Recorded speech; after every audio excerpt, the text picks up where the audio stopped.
Dahil sa patuloy na pagsusumikap ng ating kapulisan sa pagkikipag-ugnayan sa iba't ibang barangay sa kanilang kampanya laban sa Comprehensive Firearms and Ammunition Regulation Act, voluntaryong isinuko ang 3 loose firearms sa Cordillera Administrative Region noong ika-11 ng Pebrero taong kasalukuyan. Sa Abra, isang residente ng Daguman ang kusang loob na nagsuko ng isang homemade 12-gauge pistol na walang serial number at bala sa Daguman Municipal Police Station.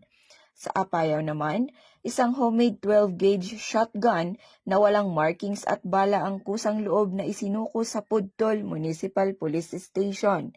Samantala, sa Ifugao, isang nag-aalalang mamamayan na hindi nais magpakilala ang nag-turn over ng isang caliber 38 Magnum revolver, may serial number at markings, na walang bala sa pamamagitan ng isang opisyal ng barangay at ng Asipolo Municipal Police Station. Ang mga nasabing baril ay nasa kustodiya na ngayon ng mga tumanggap na Municipal Police Station para sa dokumentasyon bago i-turn over sa Provincial Forensic Unit. Patuloy na pinapalakas ng pambansang pulisya ang kanilang kampanya laban sa RA 10591 upang mapanatili ang kapayapaan, maiwasan ang paggamit ng loose firearms sa krimen at itaguyod ang kooperasyon sa pagitan ng komunidad at kapulisan para sa kaligtasan at kapayapaan.